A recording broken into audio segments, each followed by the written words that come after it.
Hello बच्चों। हमने अब तक पढ़ा था कि एक इमेजिनरी गांव है, पालमपुर है। उसके बारे में हमने डिटेल पे पढ़ा था। 450 गांव हैं, उसमें अपर कास्ट लोअर कास्ट जो भी प्रोडक्शन में है। पालमपुर की बात किया जाए तो फार्मिंग और नॉन फार्मिंग में जो लोग इन्वॉल्व है, वहाँ हॉस्पिटल है, एजुकेशन की फैसिलिटीज़ है। ये सब हमने अब तक पढ़ लिया था। अब हमें आगे पढ़ना है, क्या पढ़ेंगे? Organisation of production. ठीक है। ऑर्गेनाइजेशन ऑफ प्रोडक्शन से क्या मतलब है? प्रोडक्शन को ऑर्गेनाइज करने की क्या ज़रूरत है? ऐसे ही ना प्रोड्यूस कर दें? क्या ऐसा पॉसिबल है? नहीं, ऐसा पॉसिबल नहीं है। तो ये कह रहा है organisation of production, the aim of production. भाई प्रोडक्शन का एम क्या है? Is to produce the goods and services that we want. अब सवाल ये है कि गुड्स एंड सर्विसेज की बात कर रहा है। जब हम गुड्स की बात करेंगे तो रॉ मटेरियल होगा, और जब हम सर्विसेज की बात करेंगे तो पॉसिबिलिटी है कि ये एब्स्ट्रैक्ट भी हो सकता है।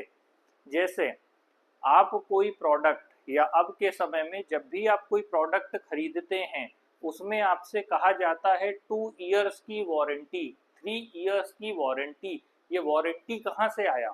ये जो वारंटी है ये कैसे कवर होगा? ये वारंटी जब आप घर आएंगे, उसको रजिस्टर करेंगे, और उसके बाद जब आप क्लेम करेंगे तो आप किसी को फ़ोन करेंगे।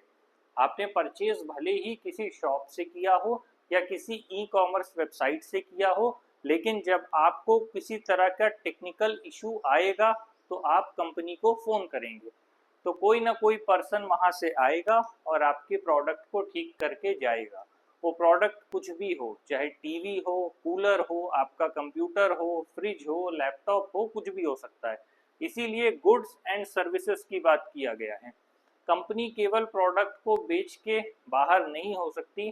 प्रोडक्ट को बेचने के बाद एक टाइम बीइंग सर्विस भी उसको प्रोवाइड करना होता है। इवन एक छोटी सी चीज़ है कि अगर आप एलईडी बल्ब भी खरीदें तो उसमें भी 1 साल 2 साल की वारंटी आपको मिलेगी। तो एम ऑफ प्रोडक्शन क्या है? गुड्स एंड सर्विसेज को प्रोड्यूस करना। ठीक है, प्रोडक्शन का एम है गुड्स एंड सर्विस को प्रोड्यूस करना। तो 4 तरह की रिक्वायरमेंट्स हैं किसी भी तरह की गुड्स एंड सर्विसेज को प्रोड्यूस करने के लिए। भाई आप प्रोडक्शन क्यों करना चाहते हैं? प्रोडक्शन से आपको पैसा मिले। लेकिन क्या प्रोडक्शन ऐसे ही हो जाएगा? नहीं। किसी भी चीज के प्रोडक्शन के लिए या किसी भी चीज के प्रोड्यूस करने के लिए आपको 4 तरह की चीजों की रिक्वायरमेंट्स है। जब वो फुलफिल होगी तभी आप उस चीज को कंप्लीट कर पाएंगे। अब ये कह रहा है aim of production is to produce the goods and services the way you desired something. मान लीजिए आप एक व्यापारी हैं और एक तरह का टेबल या चेयर आप मार्केट में बेचना चाहते हैं। तो क्या टेबल की ही बात करें या आप फर्नीचर ले लीजिए, तो क्या फर्नीचर सिर्फ एक ही तरह का होगा? अलग अलग डिज़ाइन के टेबल हो सकते हैं, अलग अलग अलमीरा हो सकती हैं, अलग अलग रैक्स हो सकते हैं, तो बहुत सी डिज़ाइन हो सकती हैं। तो ऐसे प्रोडक्शन के लिए जिससे आपको बेनिफिट हो, क्या ज़रूरत है? तो गुड्स एंड सर्विस के प्रोड्यूस करने के लिए आपको इन 4 चीज़ों की रिक्वायरमेंट है। तो पहली चीज़ क्या है? पहली सबसे ज़रूरी चीज़ है आपकी land and other natural resources such as water, forests, minerals. अगर हम कहते हैं कि चलिए हम अभी फर्नीचर का एग्जांपल लिया हमने, तो फर्नीचर के लिए आपको क्या चाहिए? आपको रॉ मटेरियल चाहिए। रॉ मटेरियल क्या है? लकड़ी है। लकड़ी कहाँ से मिलेगी? जंगल से मिलेगी। और उसके अलावा आपको कुछ चीज़ें और चाहिए होंगी फर्नीचर बनाने में ही, या तो आप कांच लगाएंगे, डिजाइनिंग करेंगे, कुछ करेंगे, उसके लिए आपको मिनरल्स चाहिए। और उसके साथ ही साथ आपको वाटर की नीड भी होगी। बहुत सी जगह ऐसी है जहां मैन्युफैक्चरिंग यूनिट में डायरेक्टली पानी इन्वॉल्व होता है। अगर आप ब्रिक ही बना रहे हैं तो ब्रिक बनाने के लिए आपको क्या चाहिए? उसको थाप के रखा जाता है ना पीसेस में, गीली मिट्टी को। तो मिट्टी में जो पानी है, तो पानी कहाँ से आएगा? तो आसपास रिसोर्सेज। तो बेसिक आप ऐसे समझ लीजिए कि पहली रिक्वायरमेंट लैंड है, और उसके साथ land and natural resources is a first requirements to generate your desired goods and service. और जो सेकेंड रिक्वायरमेंट, अब पहली रिक्वायरमेंट में लैंड इसलिए कहा है कि मान लीजिए आपने लकड़ी तो जंगल से ले ली, तो उसे आप क्या करेंगे, किसी एक जगह पर लाकर रखेंगे, वहां पर बनाएंगे, उसके बाद आप कहीं जाकर बेचेंगे। तो जहां पर आप मंगा कर के रखेंगे और जहां पर बनाएंगे, उसके लिए आपको क्या चाहिए, आपको लैंड की जरूरत होगी। किसी भी तरह के बिजनेस के लिए आपको लैंड की जरूरत होगी। फिर जो सेकेंड रिक्वायरमेंट है labour, people who will do the work. Labour क्या है, ठीक से समझ लीजिए, जो लोग काम करते हैं, मेहनत करते हैं, क्या हम उन्हें लेबर कहते हैं? नहीं, लेबर से बेसिक मतलब ये है कि जहां हम फिजिकल वर्कआउट ले रहे हों और जो भी लोग फिजिकल वर्कआउट के वे में अपने आप को कंट्रीब्यूट करना चाहते हो, तो हम उन्हें लेबर कहते हैं। वही लेबर की कैटेगरी में आएगा, people who will do the work. साथ ही कुछ ऐसी भी एक्टिविटीज होती हैं जिसमें हाईली एजुकेटेड वर्कर्स की जरूरत होती है।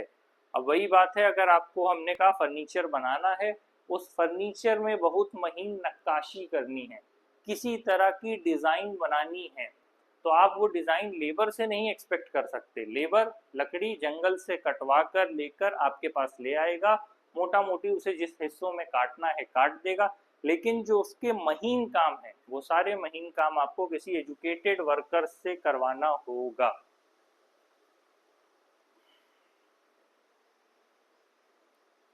तो ठीक इसी तरह लेबर में भी आपके पास दो तरह की कैटेगरी डिवाइड कर दी है, एक लेबर जो फिजिकल वर्कआउट देगा, दूसरा लेबर जो आपको एजुकेटेड हो। तो अब तक प्रोडक्शन के लिए दो चीजें क्या हो गई, एक हो गया आपका लैंड, दूसरा हो गया आपका लेबर। ठीक है, अब तीसरी रिक्वायरमेंट क्या है, फिजिकल कैपिटल बोल रहा है। ये भला फिजिकल कैपिटल का क्या मतलब है? कैपिटल का मतलब तो पैसे से, बिना पैसे के कैसे होगा? मान लीजिए आपको फर्नीचर बना के बेचना है, फर्नीचर बनाने के लिए आपको लकड़ी मंगाना है, तो लकड़ी कैसे मंगाएंगे? कोई आपको फ्री में तो देगा नहीं। उस लकड़ी को मंगाने के लिए जो पैसा चाहिए होगा वो आपका किस में आएगा, वो आपका फिक्स्ड में आएगा। एक मिनट, वो फिजिकल कैपिटल में आएगा आपका, क्योंकि हर स्टेज में, प्रोडक्शन की हर स्टेज में, मान लीजिए केवल उतना नहीं, आपने लकड़ी मंगाया, तो मंगाने के लिए पहले तो आप लकड़ी की जो कॉस्ट है वो पेमेंट देंगे, फिर उसके बाद उसे कोई लेकर के आया होगा, कोई मीन्स या मोड ऑफ ट्रांसपोर्ट होगा, उस ट्रांसपोर्ट करने वाले को आप देंगे। ठीक है, फिर जब वो सामान आपके पास आ गया, आपके लैंड पे रखा है, अब उसको कन्वर्ट करने के लिए आपको कुछ मशीन्स, कुछ टूल्स की ज़रूरत होगी, तो उसको आप यूटिलाइज करेंगे। तो हर स्टेज पे, मतलब प्रोडक्शन का जो हर स्टेज है, उसमें आपको वैरायटी ऑफ इनपुट्स की ज़रूरत है। अब इसमें हम देखते हैं कि फिजिकल कैपिटल में क्या क्या आता है।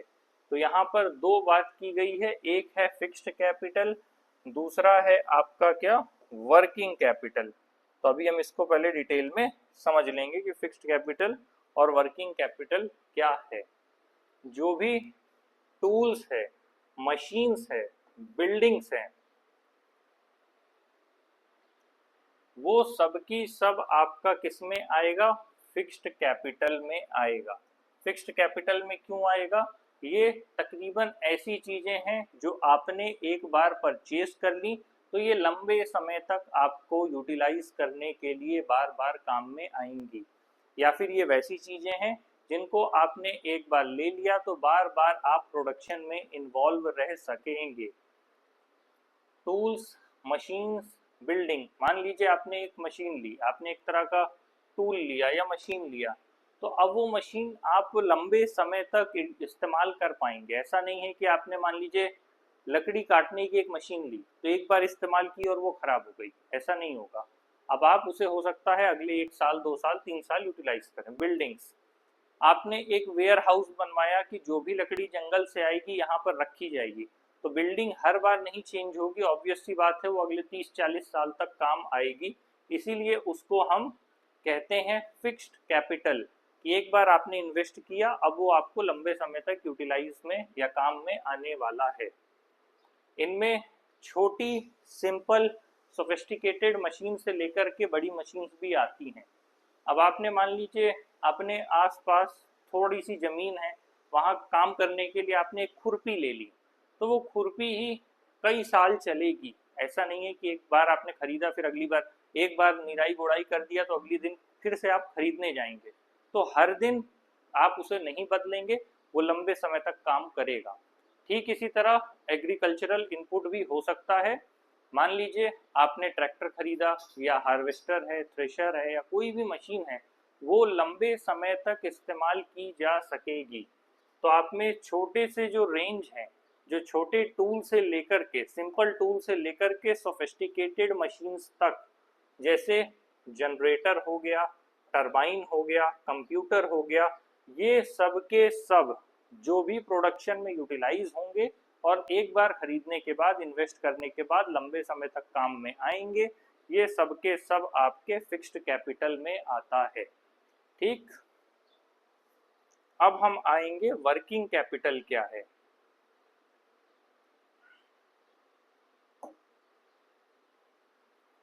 Raw materials and money in hand, क्योंकि जब आप प्रोडक्शन में इन्वॉल्व होते हैं तो प्रोडक्शन में क्या है, variety of raw material used होता है। मान लीजिए किसी पॉटर को क्ले से बनाना है कुछ, कोई पॉटर है वो क्ले से एक सुंदर सा जार बना रहा है या कोई एनिमल का आकृति बना रहा है, तो ऐसी किसी भी चीज के लिए जो पॉटर यूटिलाइज करेगा, तो जो क्ले वो यूटिलाइज करेगा वो एक ही बार कर पाएगा। साथ में ये बेसिकली बात कर रहा है, ऊपर बात किया था फिक्स्ड की, ये है वर्किंग कैपिटल की। वर्किंग से मतलब है कि आप इसे एक बार यूटिलाइज करेंगे तो ये आपके हाथ से चला जाएगा।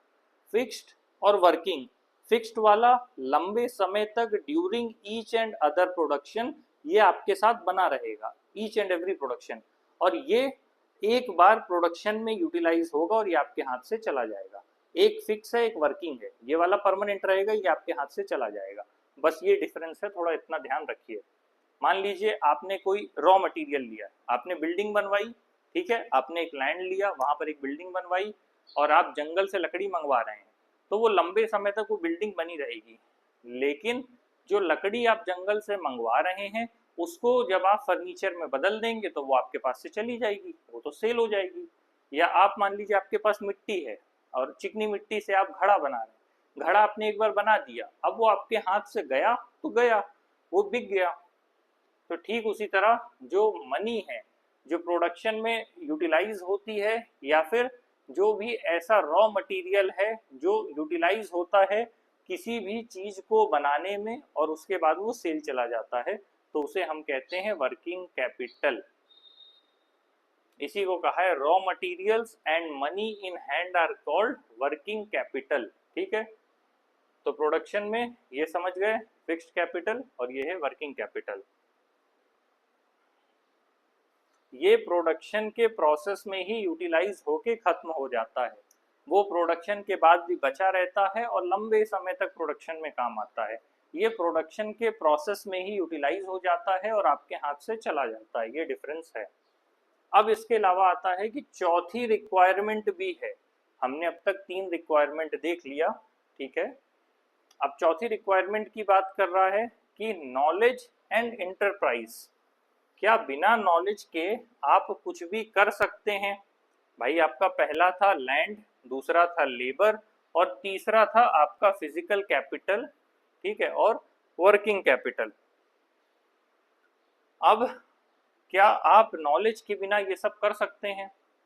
अगर आपको यही नहीं पता कि कौन से जंगल से कौन सी लकड़ी लानी है और किस तरह की लकड़ी लाने से किस तरह का फर्नीचर बनेगा, अगर आपको इसी बात की नॉलेज नहीं है तो आप कैसे काम करेंगे?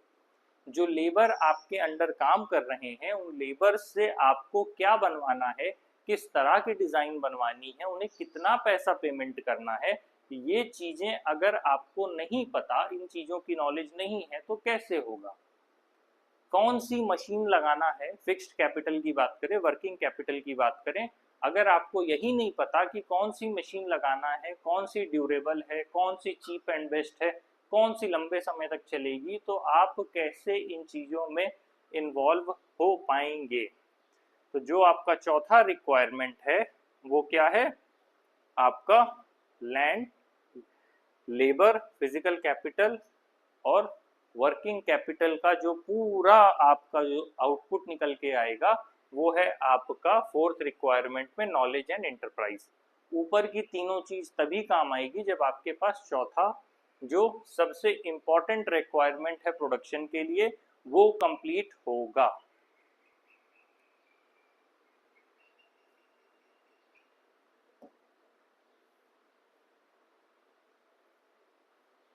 ये एक फैक्ट्री में काम कर रहा है, एक लेबरर की फोटो है जो मशीन में काम कर रहा है। तो जो भी प्रोडक्शन है आपका वो ऑर्गेनाइज होता है और कंबाइन होता है किसमें, वो कंबाइन होता है लैंड में, लेबर में, फिजिकल कैपिटल में, साथ ही साथ ह्यूमन कैपिटल में, जो कि फैक्टर्स ऑफ प्रोडक्शन कहे जाते हैं। इनको कम्युलेटिव वे में मिलाकर के फैक्टर्स ऑफ प्रोडक्शन कहा जाता है। फैक्टर ऑफ प्रोडक्शन से क्या मतलब है कि जब ये सारी चीजें कंबाइन होंगी तभी पता चल पाएगा कि आपका जो प्रोडक्शन है वो कैसे कंप्लीट होगा। तो इसके लिए ह्यूमन कैपिटल सबसे इम्पोर्टेंट है क्योंकि यही नॉलेज में अपना योगदान देगी। ठीक है, तो ये टॉपिक हमारा कंप्लीट हो गया। अभी हम जब पालमपुर की स्टोरी जो पढ़ेंगे उसमें जो फर्स्ट 3 फैक्टर्स ऑफ प्रोडक्शन है उसके बारे में हमें और ज्यादा अभी आगे पढ़ने को मिलेगा। अब हम यहाँ क्या बात कर रहे हैं, फार्मिंग इन पालमपुर। ठीक है, अब यहाँ पर लैंड इज फिक्स्ड, हमने देखा था सबसे पहले लैंड, तो अब कह रहा है यहाँ पर लैंड इज फिक्स्ड। भाई स्वाभाविक सी बात है, किसी भी जगह पर अगर जमीन है तो वो जमीन तो सीमित ही होगी, जमीन तो दिन ब दिन बढ़ नहीं रही, जमीन तो लिमिटेड है, और जो भी लिमिटेड जमीन है वो आपस में लोगों के बीच बटी हुई है, और जब उस बटी हुई जमीन के बीच ही लोग कम या ज्यादा चाहते हैं तो फिर आपस में विवाद की स्थिति पैदा होती है। ठीक है, फार्मिंग मेन प्रोडक्शन एक्टिविटी है पालमपुर की, जहां पर 75% लोग बेसिकली डिपेंड हैं फार्मिंग के ऊपर और अपना लाइवलीहुड उसी के अकॉर्डिंग चला रहे हैं। मैंने पहले भी कहा था कि अगर रूरल एरिया है तो ऑब्वियस सी बात है कि जो मैक्सिमम पॉपुलेशन है वो प्राइमरी एक्टिविटी पर निर्भर करती होगी, और जैसा कि यहाँ दिया है कि पालमपुर में 75% लोग अपने लाइवलीहुड के लिए फार्मिंग पर डिपेंड करते हैं, और उसके अलावा वो फार्मर्स या फार्म लेबरर्स हैं।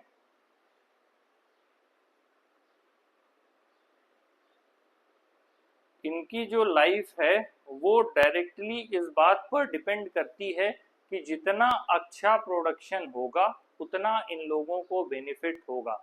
सिंपल सी बात है, अगर प्रोडक्शन ज़्यादा होगा तो इनके हाथ में कैश ज़्यादा आएगा, और अगर प्रोडक्शन कम होगा तो इनको कैश नहीं मिलेगा, और जब कैश होगा तभी आप किसी भी तरह के ट्रांजैक्शन को करने में सफल होंगे।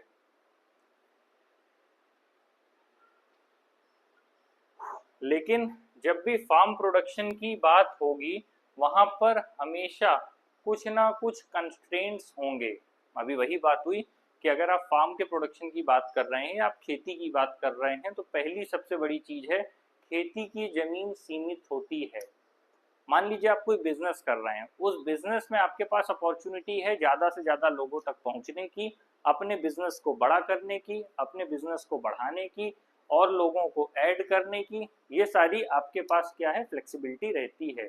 लेकिन जब हम गांव की ज़मीन की बात कर रहे हैं तो ज़मीन फिक्स्ड है, तो हमारा सबसे बड़ा कंस्ट्रेंट क्या है कि एक फिक्स ज़मीन है, तो जो खेती की ज़मीन है वो बढ़ नहीं रही, वो लिमिटेड है। साथ में 1960 से पालमपुर में किसी भी तरह का एक्सपेंशन नहीं हुआ है।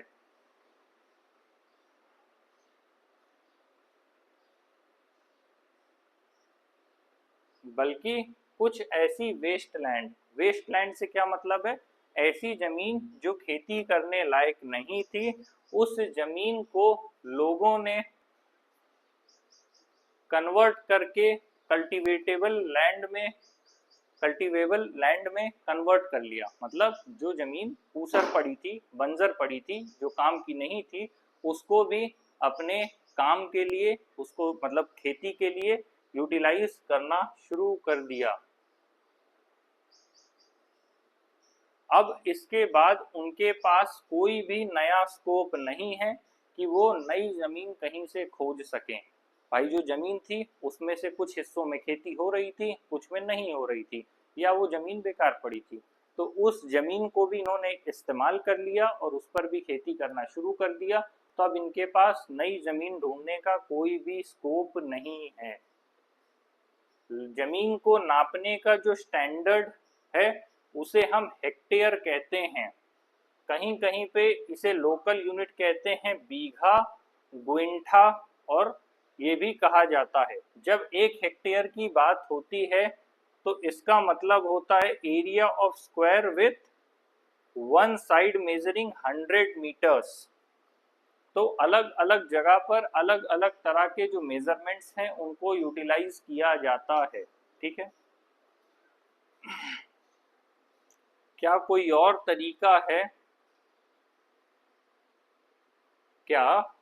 तरीका है, कि इसी जमीन से हम ज़्यादा से ज़्यादा प्रोडक्शन कर सकें? तो आइए देखते हैं। तो अभी हमने क्या बात की, हमने पालमपुर गांव की बात की और ये देखा कि जो ज़मीन है वो फिक्स्ड है, तो जो ज़मीन यूटिलाइज करने लायक नहीं थी या पहले खाली थी उसको भी हमने यूटिलाइज कर लिया। और अब हम आगे कैसे प्रोसीड करें ये हमें नहीं पता।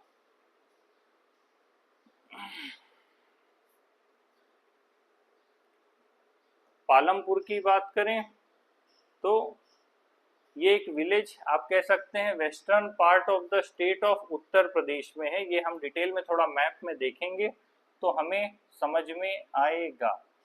यहाँ की जितनी भी ज़मीन है उसको पालमपुर में जितनी भी ज़मीन है वो सब की सब हमने मतलब वहाँ के लोगों ने यूटिलाइज कर ली। तो अब कोई भी ज़मीन ऐसी नहीं बची है जो खेती के लिए उपयोग में आ सके। तो अब क्या कर रहे हैं लोग, जो रेनी सीजन है, रेनी सीजन में यानी कि बारिश के समय में उसे क्या कहा जाता है, खरीफ की फसल उगाई जाती है। तो जो किसान हैं वो लोग ज्वार और बाजरा उगा रहे हैं। ये पौधे किस काम आते हैं, ये जो पेड़ हैं, ये जो पौधे हैं, ये इस्तेमाल हो जाते हैं अपने जानवरों को खाना खिलाने में। साथ ही साथ ये यहाँ पर गर्मी के बाद लगभग बारिश के बाद अक्टूबर और दिसंबर में यहाँ पर आलू की खेती कर ली जाती है। पहले शुरुआती दौर में रेनी सीजन में ज्वार और बाजरा की कर लेते हैं, फिर अक्टूबर से दिसंबर में यहाँ पर आलू की खेती कर लेते हैं। साथ में जब विंटर सीजन आता है रबी का, तो जो फील्ड में ये लोग वीट को ज़्यादा से ज़्यादा उगाने की कोशिश करते हैं।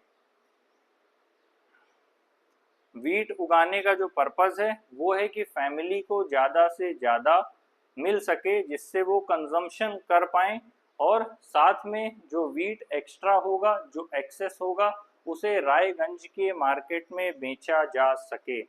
वीट का पर्पस क्या है कि फैमिली की कंजम्पशन के लिए बना रहे। भाई अगर भारी मात्रा में होगा तो उसका एक हिस्सा फैमिली कंज्यूम करेगी, उसके बाद जो सरप्लस होगा, जो ज़्यादा होगा, उसे मार्केट में ले जाकर रायगंज में बेच दिया जाएगा। ठीक है, साथ ही एक हिस्सा ज़मीन का डिवोट करते हैं किसके लिए, शुगर केन, गन्ने के लिए, जो कि साल में एक बार उगाया जाता है। साथ में जब शुगर केन अपने रॉ फॉर्म में होता है या फिर इसको कन्वर्ट कर लिया जाता है, गन्ने से कन्वर्ट करके कई जगह आप देखेंगे ग्रामीण क्षेत्र में कहीं कहीं गन्ना ही बेच दिया जाता है या कहीं कहीं गन्ने से गुड़ बना लिया जाता है। और साथ में उसे शाहपुर के ट्रेडर को बेच दिया जाता है। तो ये क्या है, ये अपने आप को वेल मैनेज्ड करके रखते हैं पालमपुर के लोग, जिससे वो अपना जीवन अच्छे से बिता सकें।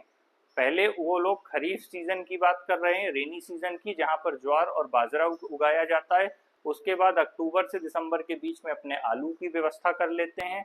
जब और आगे आते हैं ठंडी के सीजन में, तो वो देख लेते हैं कि वीट का प्रोडक्शन हो जाए और जो उनके कंजम्पशन के बाद बचे सरप्लस उसे मार्केट में बेच दें। साल में एक बार गन्ना उगा लेते हैं। गन्ना उगाने से क्या होता है कि उसे या तो गन्ने के फॉर्म में या किसी जैगरी के फॉर्म में मार्केट में सेल कर देते हैं। तो ये क्या कर रहे हैं, पालमपुर के लोग अपने जीवन को व्यवस्थित ढंग से जीने के लिए अनाज और पैसों की व्यवस्था कर रहे हैं। ठीक है।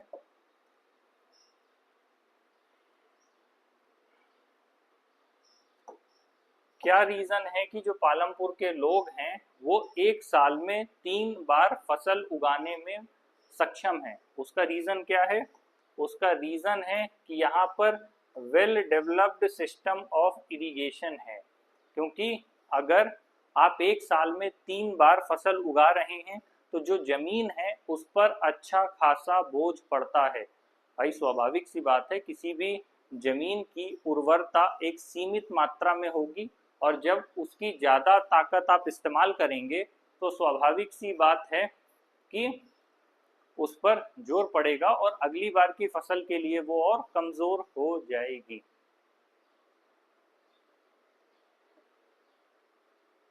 साथ ही बिजली काफ़ी पहले ही पालमपुर में पहुंच गई थी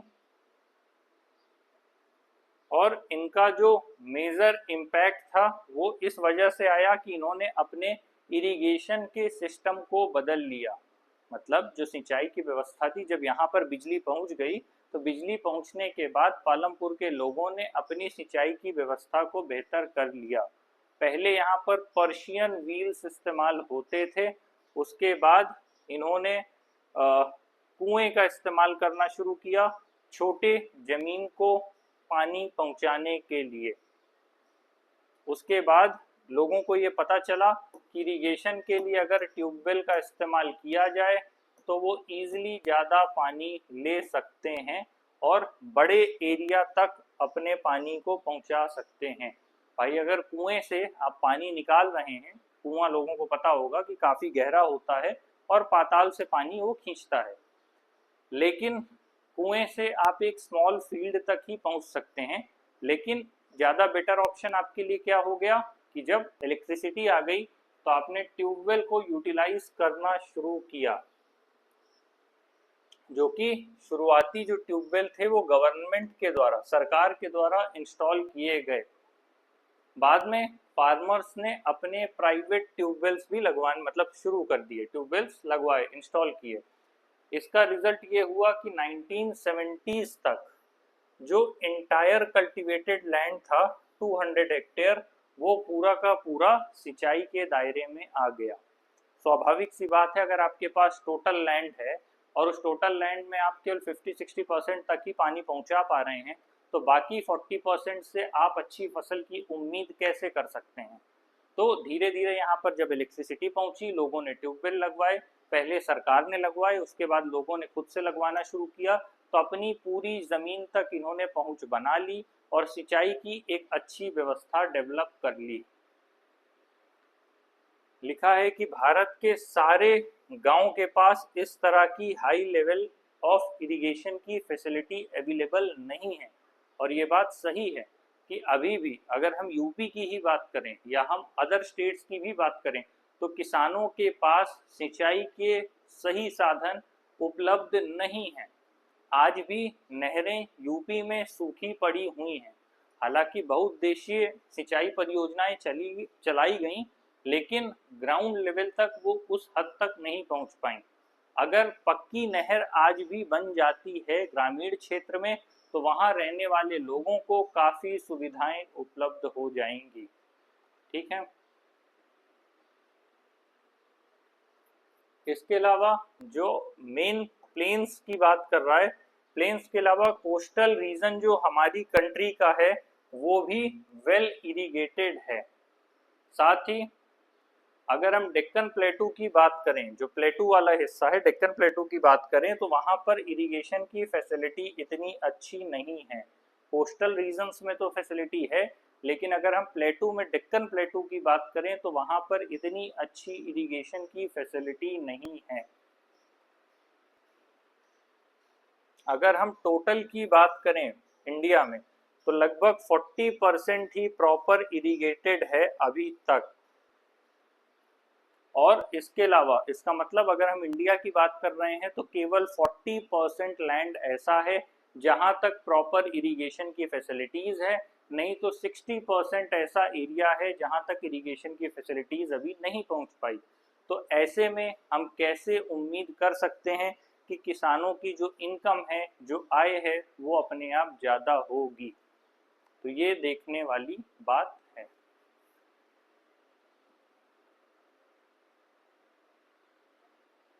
एक ही साल में एक से अधिक फसल को उगाने को हम मल्टीपल क्रॉपिंग कहते हैं। मल्टीपल क्रॉपिंग क्या है?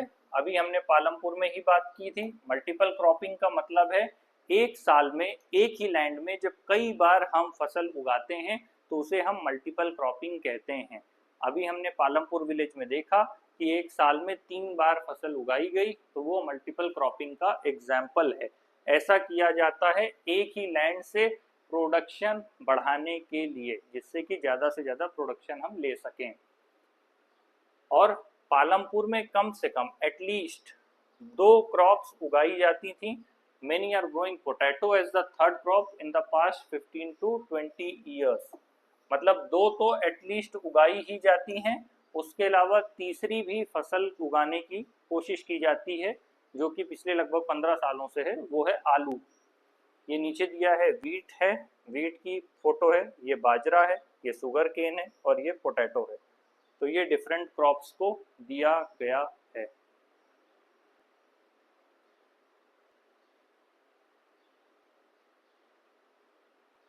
इसके बाद दिया है cultivated area over the years. तो हेक्टेयर्स में दिया है, एक चार्ट है, इसे आप देख लीजिएगा। 1950-51 मतलब एक ईयर के अकॉर्डिंग दिया है, और यहाँ पर cultivated area in million hectares में दिया गया है। धीरे धीरे धीरे धीरे ये लगातार बढ़ रहा है। ये प्रोविजनल डेटा है। किसने दिया है? Pocket book of agriculture statistics 2020, directorate of economics and statistics, department of agriculture, corporation and farmers welfare. Cultivated area की बात किया जाए तो इस हिसाब से ग्राफ रहा है। लगातार आप देखेंगे हर बढ़ते साल में, ठीक है, हर बढ़ते साल में ये जो कल्टीवेटेड एरिया टोटल वो बढ़ता जा रहा है। ये यहाँ से अपने आप ये देखिए इंक्रीज होता जा रहा है और लास्ट में सबसे मैक्सिमम है।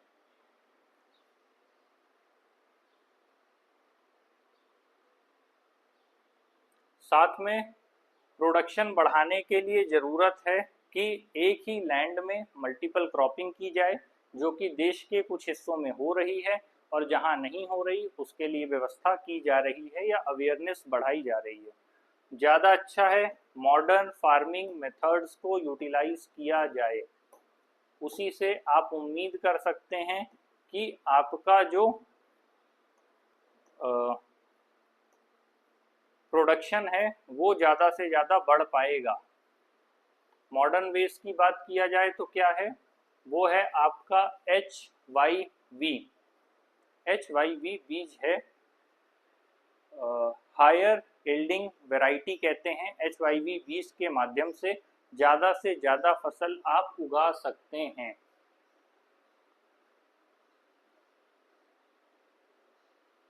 नाइनटीन 1960s तक जो सीड्स यूटिलाइज होते थे वो ट्रेडिशनल सीड्स थे। ट्रेडिशनल सीड का मतलब उन्हें किसी भी तरह से मॉडिफाई नहीं किया गया था। उसकी वजह से इनको पानी की कम ज़रूरत होती थी। तो लोग क्या करते थे या किसान क्या करते थे? गोबर का इस्तेमाल करते थे, गाय का गोबर, और नेचुरल मैन्योर यूज करते थे फर्टिलाइजर के लिए। ये 1960s तक की बात हो रही है, ठीक है। और ये उन लोगों के लिए इजीली अवेलेबल हो जाता था जो मार्केट से कुछ भी नया परचेज करने में केपेबल नहीं थे। ठीक है, अब इसके बाद जब ग्रीन रिवॉल्यूशन आया, हरित क्रांति आया जब लेट 1960s में, तो इसने इंडियन फार्मर को ये कहा कि हम आपका प्रोडक्शन बढ़ा देंगे, किसका, व्हीट एंड राइस का। इसके लिए आप हमारे HYV हाई यील्डिंग वैरायटी के जो बीज हैं उनको यूटिलाइज करिए। अब अगर पुराने सीड्स के हिसाब से बात किया जाए तो HYV जो सीड हैं ये प्रॉमिस करते हैं कि ये ग्रेटर अमाउंट्स ऑफ ग्रेन देंगे एक सिंगल प्लांट से। मान लीजिए जो एक पौधा है उस पौधे की एक बाली से पहले जितने दाने निकलते थे, अगर आप उसके बदले HYV बीज इस्तेमाल करेंगे तो उस पौधे की बालियों से आपको ज़्यादा प्रोडक्शन मिलेगा, ये दावा किया गया। साथ ही उसी सेम पीस ऑफ लैंड से, मतलब जितनी मेहनत आप पहले कर रहे थे उतनी ही जमीन पर, उतनी ही मेहनत पर आपको मैक्सिमम प्रोडक्शन देखने को मिलेगा।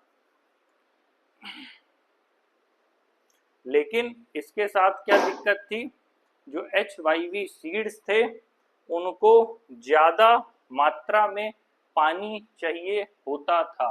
इनकी प्रॉब्लम क्या थी HYV बीज की, कि इनको ज़्यादा मात्रा में पानी चाहिए होता था। पहले क्या था कि थोड़े पानी में काम चल जाता था, खाद के लिए गाय का गोबर डाल देते थे और काम हो जाता था, जो 1960s के डिकेड में जो किसान करते थे। लेकिन जब HYV बीज आया जिसने वादा किया कि आपको प्रोडक्शन तो ज़्यादा मिलेगा, लेकिन प्रोडक्शन के साथ इसने ज़्यादा पानी की मांग की, साथ ही साथ इसे केमिकल फर्टिलाइजर्स चाहिए थे और पेस्टिसाइड्स चाहिए थे बेस्ट रिजल्ट के लिए। तो 1960 से पहले लोग क्या कर रहे थे, गाय का गोबर डाल रहे थे, कम पानी का इस्तेमाल कर रहे थे और फसल हो जा रही थी। HYV बीज आया कब, हरित क्रांति के बाद, 1960s के बाद।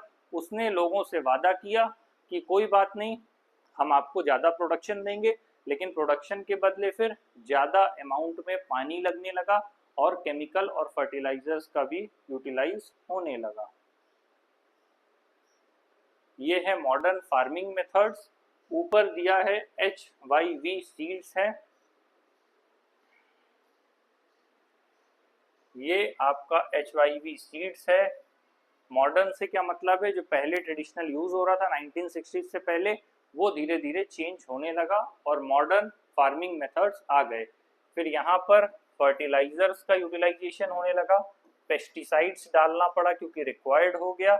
इरिगेशन की जो फैसिलिटीज थी उनको धीरे धीरे बढ़ाया जाने लगा क्योंकि पानी की ज़्यादा ज़रूरत थी। तो अल्टीमेटली नए तरीके खोजे जाएंगे। उन नए तरीकों में ये है आपका कैनाल्स, ये हो गया आपका पंप सेट्स जिससे पानी आपका ज़मीन से बाहर आ सके। इलेक्ट्रिसिटी की फैसिलिटी चाहिए क्योंकि सिंचाई करना है तो इलेक्ट्रिसिटी चाहिए, पंप बिना इलेक्ट्रिसिटी के चलेगा नहीं, कब तक लोग जनरेटर से चलाएंगे।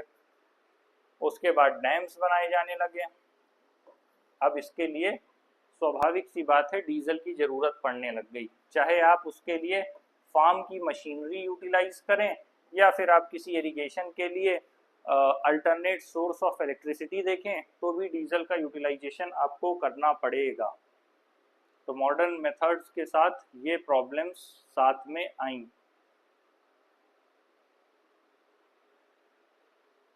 तो जो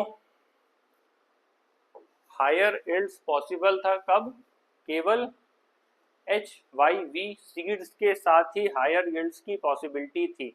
लेकिन फिर इसके साथ इरिगेशन की फैसिलिटी भी चाहिए, केमिकल फर्टिलाइजर भी चाहिए, पेस्टिसाइड्स भी चाहिए।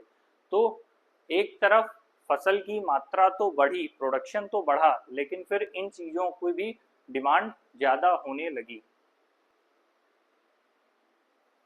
जो वेस्ट पंजाब है, हरियाणा है और वेस्टर्न उत्तर प्रदेश के लोग हैं, वहाँ के किसानों ने सबसे पहले मॉडर्न फार्मिंग को अपनाया, इस HYV बीज को अपनाया और मॉडर्न फार्मिंग को अपनाने की शुरुआत की।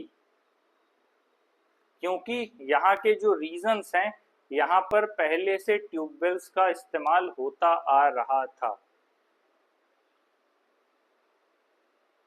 और उसके साथ लोगों ने मॉडर्न मशीनरी भी खरीदना शुरू कर दिया, जैसे ट्रैक्टर हो गया, थ्रेशर हो गया, हार्वेस्टिंग के लिए हार्वेस्टर हो गया। इन सब चीज़ों को जब इस्तेमाल करना शुरू किया तो ऑब्वियस सी बात है कि फिर आउटपुट थोड़ा बेटर आने लगा और फसल में बढ़ोतरी हुई। यहाँ पर दिया है पालमपुर गांव का, कि जो पालमपुर गांव है वहाँ पर पहले जो वीट है वो ट्रेडिशनल वेराइटी से हुआ था 1300 kg पर हेक्टेयर, वहीं HYV बीज यूटिलाइज करने से कितना हो गया 3200 kg पर हेक्टेयर। अब ये डिफरेंस दिखाया है कि जो पालमपुर है उसने जब ट्रेडिशनल बीजों का इस्तेमाल किया तो 1300 kg पर हेक्टेयर हुआ, और जब उसने HYV बीजों का इस्तेमाल किया तो 3200 kg पर हेक्टेयर इनका प्रोडक्शन हो गया। तो जो प्रोडक्शन था वीट का वो अपने आप बढ़ा। तो जब वीट का प्रोडक्शन बढ़ेगा तो ऑब्वियस सी बात है कि फिर क्या होगा भाई, जब प्रोडक्शन बढ़ेगा वीट का तो उससे फिर सरप्लस अमाउंट आएगा। सरप्लस का मतलब जो हिस्सा बच जाएगा अपने कंजम्पशन से वो सरप्लस है। तो सरप्लस को फिर उठा के लोग क्या करेंगे, मार्केट में बेच देंगे। तो जब मार्केट में बेचेंगे तो उससे उनकी जेब में पैसा आएगा। तो ऑब्वियस सी बात है लोग modern way of farming he choose करेंगे।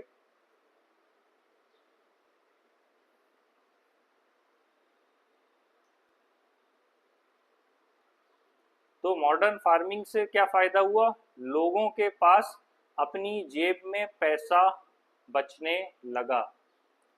ठीक है, तो अभी तक हमने जो पढ़ा उसमें क्या था, उसमें ये था कि 1960s से पहले लोग ट्रेडिशनल मेथड यूज कर रहे थे। 1960s के बाद हरित क्रांति के बाद जो स्पेशली हरियाणा, पंजाब और वेस्टर्न यूपी के किसानों ने शुरुआत की, क्योंकि यहाँ पर पहले ट्यूबवेल वगैरह भी थे और पहले से इरिगेशन की बेटर फैसिलिटीज थी। तो लोगों ने जब HYV बीजों का प्रयोग किया तो उनकी जो फसल है वो बढ़ी, मॉडर्न वे ऑफ फार्मिंग में डेवलप हुई, और साथ ही उनके पास सरप्लस अमाउंट आने लगा, जिसको बेच के उनके पास इन्वेस्टमेंट के और अदर अपॉर्चुनिटीज के डोर ओपन हो गए। अभी तक हमने इतना पढ़ा। पहले में हमने प्रोडक्शन को समझा था, दूसरे में अभी हमने यहाँ को कैसे किया। एक पहला हिस्सा था जिसमें हमने समझा कि जमीन फिक्स है, दूसरा हिस्सा था कि जमीन फिक्स होने के बाद भी हम इनकम कैसे बढ़ा सकते हैं। अब इसके आगे जो तीसरा हिस्सा है, विल द लैंड सस्टेन, कि क्या जब इस तरह की चीज़ें हम करेंगे ज़मीन के साथ तो क्या लैंड सस्टेन करेगा, किस तरह की प्रॉब्लम्स हैं या किस तरह की चुनौतियां सामने आएंगी, ये अब हम लोग अगली क्लास में पढ़ेंगे। यहाँ तक किसी को कोई कुछ डाउट हो तो वो पूछ सकता है। Thank you very much.